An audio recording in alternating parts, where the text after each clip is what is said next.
The school's 11 to 18, comprehensive school, 1,742 pupils on roll. It's we have 121 teaching staff and 80 plus support staff, so it's rather a large school. The majority of our students are bilingual. We have about 50 students on roll currently that have been in the country for less than 4 years. The school's an inner city school, 11 to 18, situated in an area of high unemployment. We have a high number of our students on free school meals. There is also a language department within the school that supports students who come to us with English as an additional language to support them in their mainstream education. One of the things we really wanted to do to make best use of the staff, because they had many skills, but I didn't feel they were being used in as broad a sense as they possibly could. We had lots of pockets of good work, but we'd been constrained before that. And so this was the time to really look at boosting partnership work. We'd seen some very good successes from partnership work. So what we did was we looked at where we could place the ethnic minority achievement teachers into departments, for instance, so that they became more knowledgeable about the workings of a particular department, but they could also bring that added dimension into the classroom, work alongside the subject specialists and enable everybody to really look at the way the learners were working in the classroom.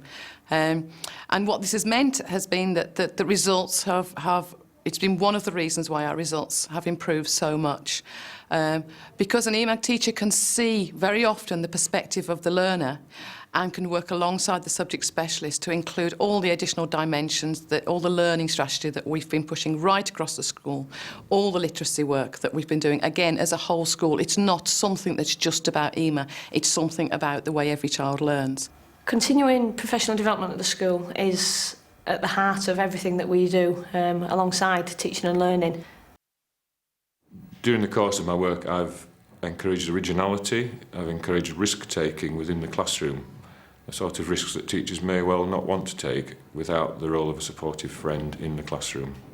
Within teams, we've tried to work and recognise the priorities for teaching and learning, and my job has been to support those priorities rather than the traditional role of a head of department who may well be more concerned with the day-to-day running of a department. The coaching, which has come through the Key Stage 3 strategy, links in very closely to partnership teaching and has very similar overview and way of working from planning through to teaching and then the review. We've always had a tradition of language support here at Grange.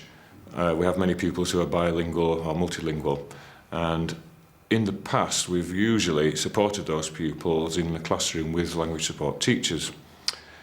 That's evolved into a way of planning lessons together in partnership, because we recognise that the planning of the lesson is extremely important so that we give opportunities for the use of language within the lesson right across the ability range.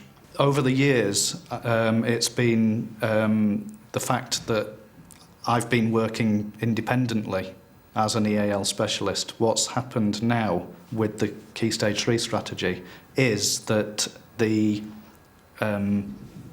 many more staff are now involved in working in partnership, planning lessons together and reviewing, and that's now going across the whole school. Because the school has focused a lot on partnership teaching, the new to English pupils could well have been forgotten, but we haven't done that. We've changed our resources and adapted our resources. So the teachers are there, they are specialists for teaching. And now we have a number of bilingual support staff, and also we have learning mentors specifically for the new to English pupils to make sure that they come into the school, they are supported as soon as they arrive in the school, they are familiarised with the school, and any social issues can be picked up by the learning mentors. So we feel that they are well catered for. Working in partnership is, I feel, slightly different from the word coaching. Coaching implies that one person has a greater skill than the other. I think it's important to realise that it's not necessarily a hierarchical relationship, that both bring skills to the planning process. that two minds together produce something which is better than the sum of those two minds. When we first did the rollout for the whole of literacy, what happened was that, for instance, the Key Stage 3 results in English went from about sort of 30% up to about 50% in a year.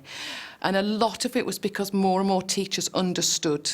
They were using good EMA strategies, they were using good literacy strategies, and also the whole school had a push on learning strategy, moving on to look at the whole way that good teaching and learning went together, and doing a lot of monitoring and so on. And EMA was within this structure, not outside, not a bolt-on. It was part of what we were doing as a school. It's about looking at what the kids need and making sure you use your resources effectively. In light of what's happened and how the schools move forward, certainly in terms of the work that we've gained and the benefits from this project, I feel that we can move forward with partnership and collaborative teaching even further, and the coaching models that we use. And currently we're looking at trying to plan more time into the timetable and into the curriculum to ensure that there is coaching or partnership teaching within every department within the school.